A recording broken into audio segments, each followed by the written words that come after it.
皆さんこんにちは、アイロンです。うっす、徹子だに。FE 覚醒スマブラ縛りパッド23やってまいりましょう。今回は小世代外伝をやってくだよ。早速いまいちよくわからんところから始まって、マークとかいう青年も状況がよくわからんまま始まっただな。そして場面はクロム側に移ります。クロムたちは遺跡に眠る宝を探しに来たようですが、場所は明らかにフェリアにあるし、これ洞窟じゃないのけ。さすがに調査を依頼されたと思いたいですが、フェリアがイーリスに依頼する理由もわからないですよね。屍編の相当も兼ねているのでしょうか。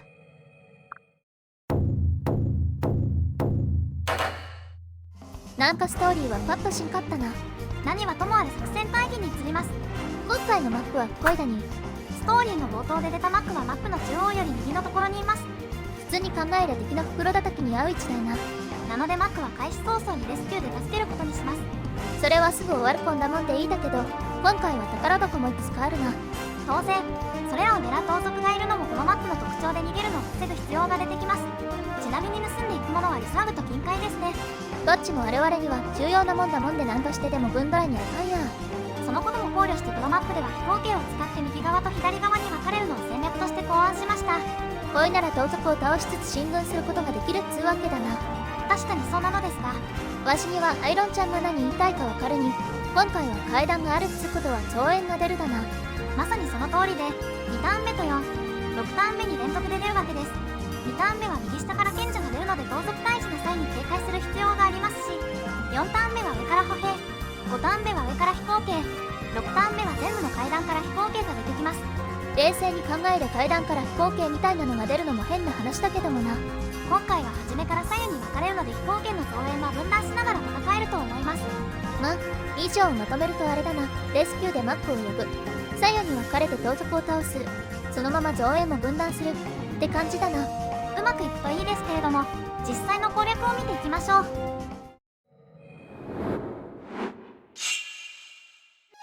最初はロンクとセルジュをダブルさせて右に移動です。作戦の通りですね。飛行機使うって言ってただけど、移動だけだったでしょ。そうですね。右側に送るのがロンクだけのつもりです。ロンクだけ。ロンク一人で右側大丈夫だか。ロンクは回避が高くて体力もそこそこあるので大丈夫だと判断しました。の割にゃ、さっき賢者の攻撃食らってたに。まああれは事故みたいなものです。基本的にはかわしてくれるはずです。それにロン君なら宝箱のそばのソードマスターからの追撃を受けません。それも理由です。そういうならいいだけど、大丈夫だかね。さて、すでにレスキューでマックは呼び寄せていましたね。このトルフレで仲間に加入させる予定です。開口一番が属性で、こっちは開口一番がかっちゃんて。というわけでマックはルフレの息子というわけですね。ルフレの子にはすでにルキナがいるが、なるほど兄弟がいただな。ただそんな話はルキナから聞いとらんけど。それはシステム上の都合ですね。ルフレは誰とでも結婚できるので、誰が兄弟になっても大丈夫なようになっているわけです。マックもルフレと同じく記憶を失っているので詳しいことは分かりませんが、はっきり言って考察しだすときりがない人物です。特にクラムが結婚相手だとなおさらって感じがするだな。数少なく分かることは性格ですかね。ルフレとドトウかそれ以上に天然だってのはよくわかるだな。記憶を失っても元気だというのはいいことですけどね。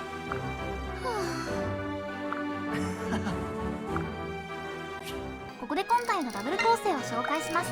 つっても右の通りで、前と違うのはルフレ、クラムとアンナだに。今回はクロムの戦闘機会を増やしたいのでルフレと組ませるんです。アンナは後でマックと組ませる予定です。もちろんマークは使用不可だもんでルキは外した上でダブルさせるだでね。レベルアップ。幸運ですか。地味に速さもあんま伸びてなかっただな。知らなんだよ。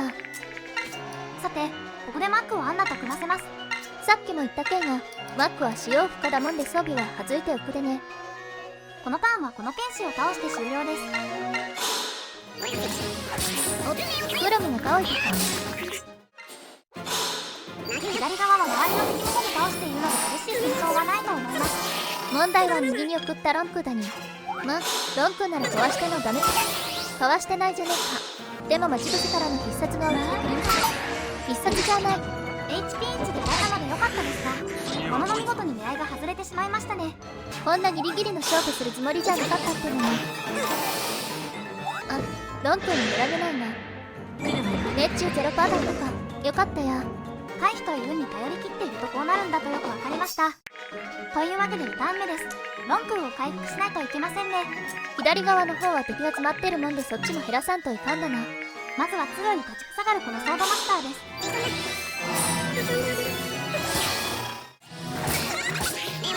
無事倒せたので次にロンクーを回復させます。レベルアップ。いや、魔力はいいけどそれだけだや。早速守備が伸びたので良かったです。左右いずれも付近にドラゴンナイトがいます。この場を縦横無尽に駆け回られても困るので倒せるうちに倒します。リズとかアンナとかしてきつい方に回られるのは怖いもんな。ただ右もロンクーでドラゲナイを倒すとなると、敵ターンでロンクーが今いる賢者と増援賢者を相手にすることにならんけ。確かにこのターンで階段から増援が出ますね。しかしドラゴンナイトはパッドなので若干トラウマ気味なので、やはりここはドラゴンナイトを倒します。レベルアップ。成長したのはロンクーが上がりやすいところですが、前回も似たような感じでした。せっかく滅殺が出たってのに悲しいや。あれ、今増援出ました。いや、出てねえら。右下の階段から出るだら。まさか鉄賢者が階段にいるので出ないのでしょうか。敵が負担になっても増援は防げるんかも。わからんや。そういえば先ほどの滅殺以降主観視点になっているのですが、これ面白いもんでいいら。臨場感と躍動感の上に RPG で珍しい仕様ですよね。やはり 3DS だからこういうものもつけたのでしょうね。ただやはり戦闘の全体像が分かりにくいですね。レベルアップ。魔力が安定して伸びてきているのはいいことだに。でもそれ以外が怪しいというか、成長が極端化してますよ。さて、前の敵ターンで盗賊が右下の金塊を取っていました。我々のちょうど増援でなくて困ってた時だに。しかしご覧のように賢者の撃破を優先して次のターンに盗賊を倒すことにしています。そもそも今やれることってのが近場の敵2体の撃破と前進だもんで。カット。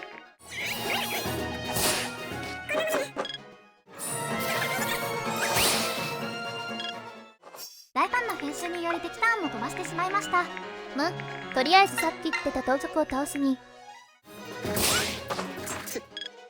カットしたところで何があったかを説明しておきますと、黒村は前進して敵ターンの間で上に行った賢者を呼び寄せることに成功しました。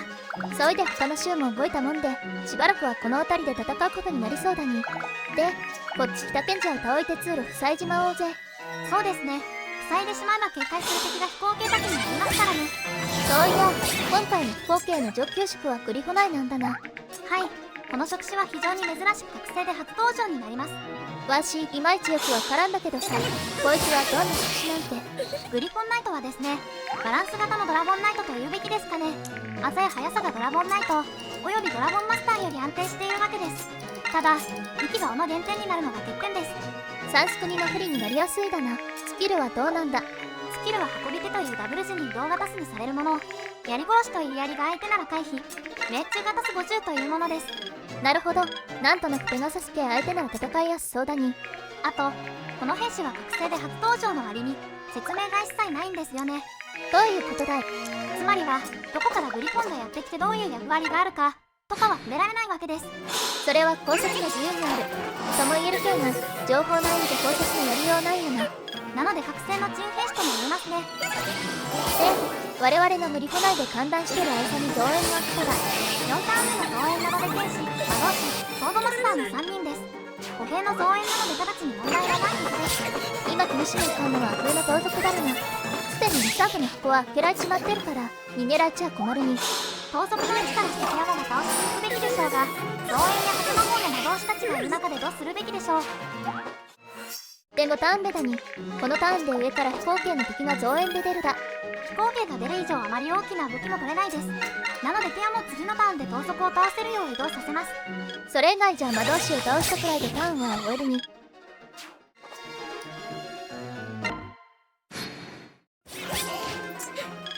レベルアップ。力が全然伸びんに。どうなってんだ。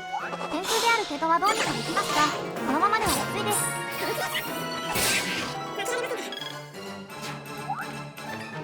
ここで敵全員が動くのけ。それは聞いてなかったや。でもこいつラロン君の方に行ってくれそうだもんでいいだかね。ちょうど柱があるのでこちらには来ないでしょう。右はモーロン君に任せられますね。左側ですが、上から剣士、ソードマスター、魔法系が迫っているのでそちらの壁を考えます。魔法もいるなら壁役は魔法も高い方がいいだね。そうなってくると壁役は歩きのがいいかいな。あんま任せたことないけど。そうですね。守備も魔法もそこそこあって追撃も食らわないはずなのでちょうどいいと思います。ただソードマスターは水を越えられるので水際にはプロムを置いて上陸できないようにしましょうか。つわけでそういう配置にしたでね。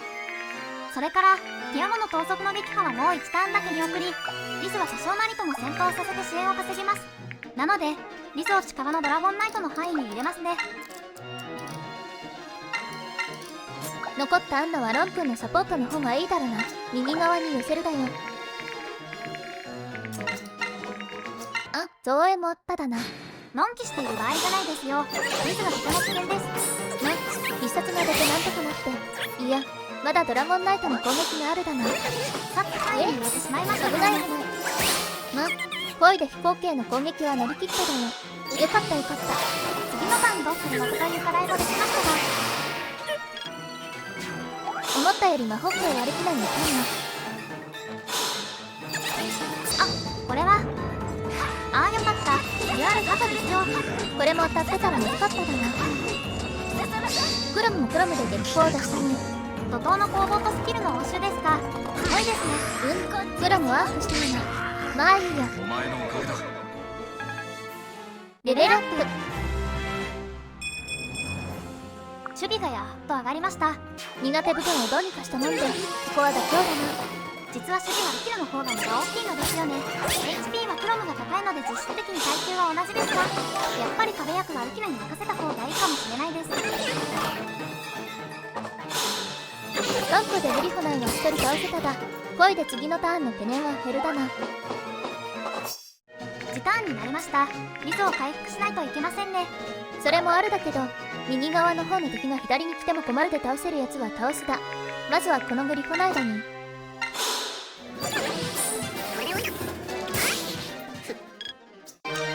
でアンナもドラゲナインを倒せたらいいだけど、ヒルソードでもダメだったって。ダメだったものは仕方ありません。ちょうどリズのいる位置が倒し損ねたドラゴンナイトの範囲外に上がるので、あまりリズはそれより下に行かない方針にします。問題の左側だけが盗賊にリズの回復に歩兵の迎撃に大変だよ。ドラゴンナイトを倒したいですが、ちょうど魔導士やソードマスターに阻まれているわけですね。どうすっかね。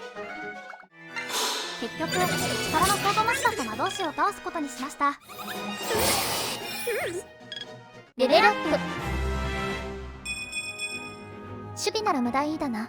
朝ならもっと良かったんですけれどもね。で、さっきの2人を倒いた後はどうしましょう。リズを回復することは決まっているのですが、どうしてもドラゴンナイトの攻撃を受けるのは免れないので、まあとりあえずリズは輸送隊から特効薬を受け取り回復させます。考えた結果、賢者を倒すことにしました。ドラゲないじゃないのけ。賢者の攻撃もクロムやユキナが手負いの中で無視できなかったものですから、それにドラゴンナイトの攻撃はリズ相手なら 45% が最大なので当たらないという判断をしたわけです。いやでもそりゃレベルアップ。本当にペガサスですかね。この成長傾向は。アーマー家つってもいいような感じになってきてねえか。リズの戦いは音源にしようって今度はな。そうなってしまいますね。それでも回避率が 50% 以上ならなんとかやってくれますよ。当たってんだけど。どうしましょう。いや、参りましたね。かわした。いや、かなり安心できました。残る1人は命中の低いトマホークですからね。レベルアップ。成長はあんましよくねえな。伸びるところだけが上がった感じですね。気を取り直して次の戦闘に移りましょう。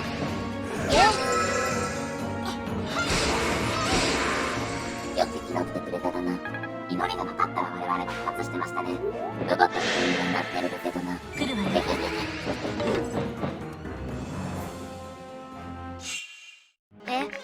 いろいろありましたが、なんとかこのターンまでやってくれました。リズがボロボロになりながらドラゲナインを迎撃してくれたおかげだな。残す敵もドラゲナイン1体とボスのグリフォナイン1体だけだに。あとはさっさと進めちまおうぜ。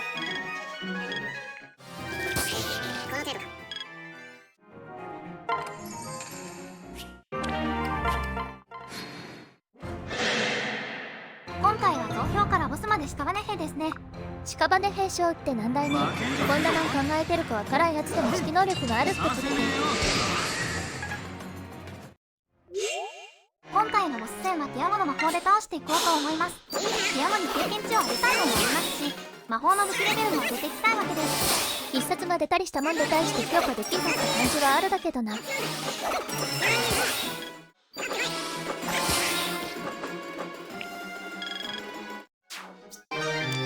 これにて雷電樹に攻略完了です。お疲れ様でした。今回はギリギリの時も多かっただな。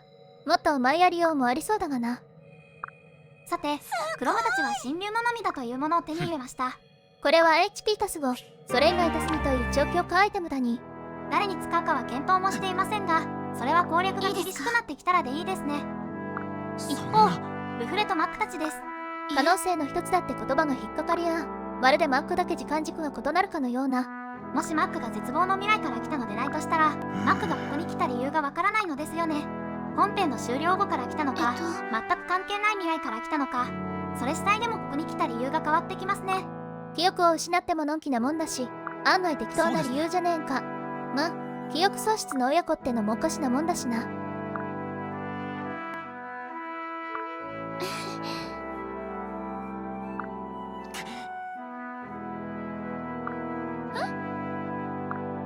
マックも軍師を目指していたとなると、出身が絶望の未来でなくとも治安が悪いか戦争があるかでしょうかね。未来は黒村の時代とあんま変わってないんかね。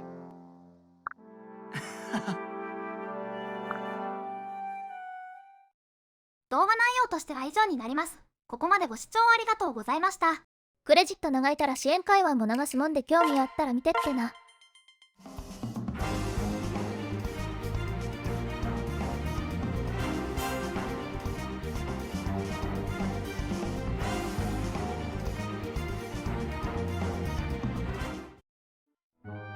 1組目はフレとマック C です。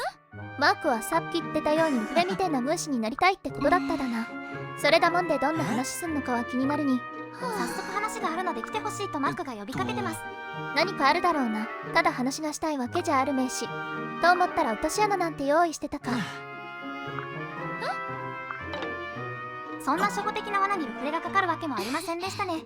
ま、話あるやつがその場で話さず自分とこに呼ぶなんて怪しいもんでわかるだ。そうですね。穴は引っ掛けるものでなく、勝手に引っかかるくらいの軽い気持ちの方がいいわけですね。あんたが罠の心得を語るなんてなんか怖えや。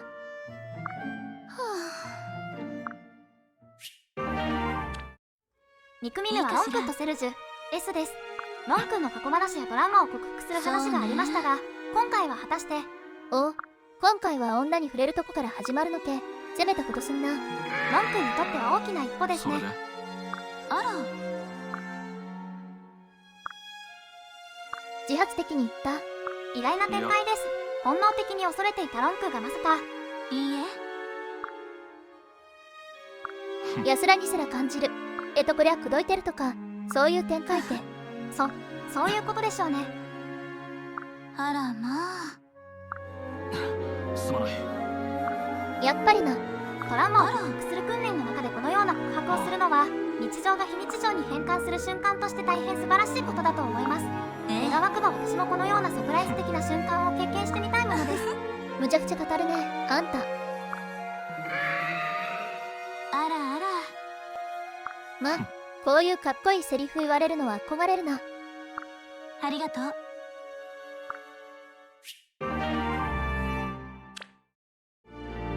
今回の動画はこれにて終了です。最後までご視聴していただきありがとうございました。